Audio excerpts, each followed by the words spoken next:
contrary to common belief and the BS the mainstream media is feeding the masses, Russia is not an aggressor in the current tensions in Eastern Europe. It is acting accordingly and in a reactive manner to increasing provocations by NATO and America, just like when it annexed Crimea in 2014, which is totally not cool nor acceptable. However, it was forced to act and respond back then.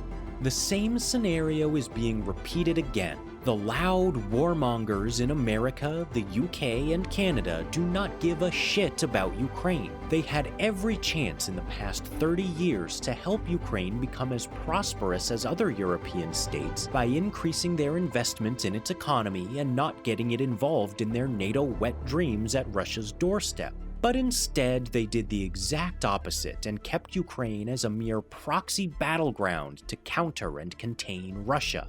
This begs some questions. Why does the United States of America keep utilizing NATO to provoke Russia and create tensions in the whole of Eastern Europe? Is the crisis in Eastern Europe part of a bigger American global plan to capitalize on the global supply and trade of the oil alternative natural gas? In 2019, when the Ukrainian people elected Zelensky, the former comedian and actor from the entertainment business, as president, they were sending a strong message to their leaders and government: we are tired of corruption, the war in Donbass, the crisis with Russia over Crimea, and the Western and Eastern interference in our affairs. We want peace and progress.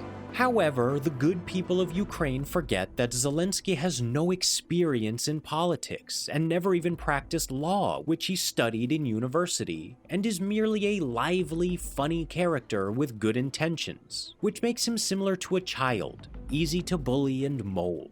His actions since he came to power prove beyond any doubt that he was encircled and fenced by pro-American forces and agents with an American agenda. He fired a reformist prime minister and cabinet, replaced a prosecutor general who had begun weeding out bad eggs among prosecutors, and triggered the resignation of a National Bank of Ukraine head who had won plaudits for steering an independent course. Under his reign, shadowy oligarchs with strong ties to America and a history of relations to Ukraine's notorious mafias began reasserting control under the pretense of nationalism and uniting Ukraine. Now he wants to enlarge the Ukrainian army by 100,000 soldiers and increase weapons purchases. Everything he has done and is doing is playing to America's interests and its plans for Europe's gas markets, level of trade with Russia, Russia's level of assertiveness in Eastern Europe, and even America's bigger plans on the global scale for countering the rising Sino-Russia New World Order. In the past 70 years, America dominated the world by dominating and controlling, directly, indirectly, and via proxies, the world's #1 source of energy, oil. Now America and its oil corporations are mobilizing to secure and take control over the world's new #1 source of energy, natural gas. First, here is a list of oil-rich nations America and its oil firms has full control over: Saudi Arabia, Iraq, the United Arab Emirates, Kuwait, Qatar, Libya, Bahrain, Algeria, and Iran, which is being controlled by America's sanctions and threats of invasion. Iran ranks 4th in global oil reserves.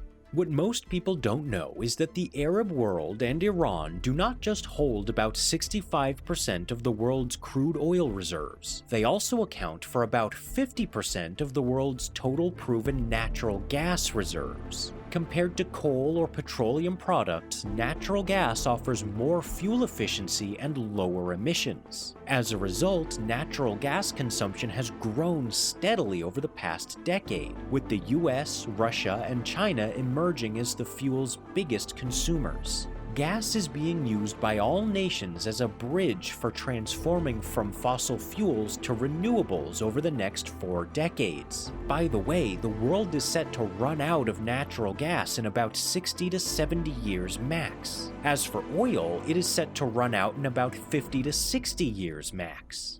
Despite what you might have heard, in this century it is gas that will dominate the global energy sector. Most countries plan to start phasing out gas decades after they finish phasing out oil. Hence, gas is officially the new oil. And once again, the Arab world, Iran, and Russia are the main global gas reserves and producers. With proven natural gas reserves of 32 trillion cubic meters, Iran holds the biggest natural gas reserves of all nations in the Middle East. The country's gas reserves account for nearly 17% of the world's total natural gas reserves. This is why the USA wants to invade Iran, oil and gas, in addition to geopolitical reasons, such as shielding its puppet oil and gas-rich Arab world from excessive Sino-Russian influence. Other geopolitical reasons include the fact that Iran and Russia both overlook the Caspian Sea, hence occupying Iran is the equivalent of putting a cannon in the middle of Russia, and last but not least, Iran's proximity and shared borders with Russia's southern backyard in Central Asia.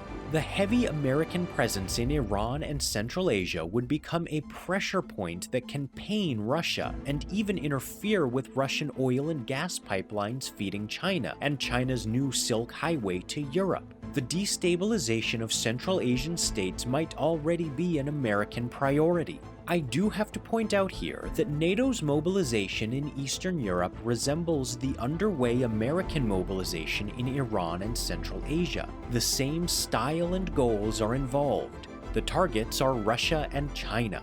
Wealth-wise, Iran's gas is on the menu, and the customers are the European states. Of course, America and NATO have to make Europe move away from Russia, which supplies about 50% of their gas and 40% of their oil consumption. As a result, Europe would also become more willing to let America have a free hand in Iran due to energy pressure. You have probably heard that big oil corporations are planning to become small oil corporations. The headlines made a buzz among whale investors worldwide in late 2021. They were surprised how the European and North American oil giants that dominate the global oil industry are transforming themselves into clean energy giants, as they allege, of course. Still, no one dared to ask, what does that really mean? Well, it means that oil giants are done capitalizing on most of the oil resources in the world. Oil is nearing its peak. They no longer have to expand operations, hence they are ready to focus on achieving the same thing with the world's gas reserves and production, meaning they will mobilize America and its army to secure as much of the world's gas reserves as possible within the next 10 years. So what does this mean for America and its energy giants? It means the following. Number 1. Securing as much as possible of the world's gas reserves directly and indirectly, and via force and war if necessary. Number 2. Since all Arab states, which possess about 40% of the world's gas reserves, are already in America's left pocket or at its mercy, only Iran, the world's #1 gas producer, must be either brought online to share the cake quietly or via invasion. I must emphasize here, an American invasion of Iran, similar to the invasion of Iraq, is a top American agenda and the main topic of discussion among the small oil, big gas corporations and America's military and political elites.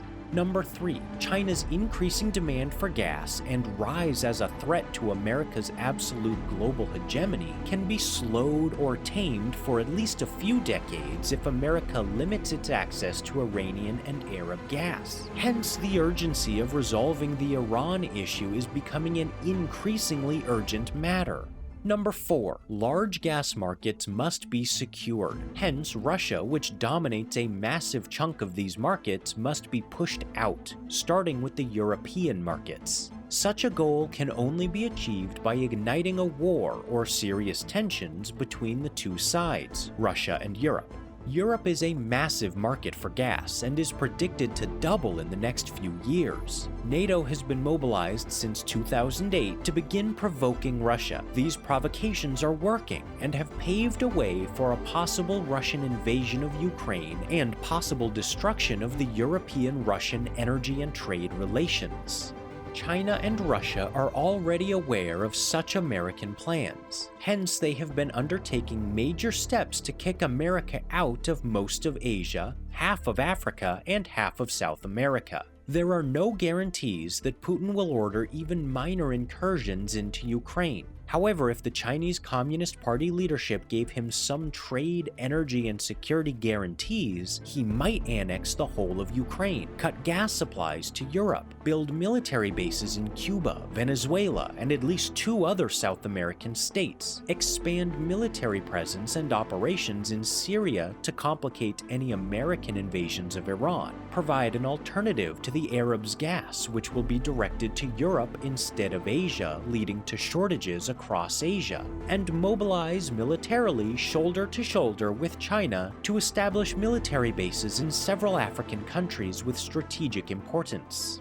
Putin isn't crazy. He is even publicly asking if he should do this and get it over with, because the Europeans are so far playing stupid and refusing to pressure NATO away from Ukraine and Russia's borders. Russian President Vladimir Putin said on multiple occasions that the West had ignored Russia's main concerns and accused the United States of trying to lure it into war. He is literally screaming, America is pushing way too hard for war in Ukraine. Even US President Joe Biden said in mid-January that Putin is in a difficult position and has to do something.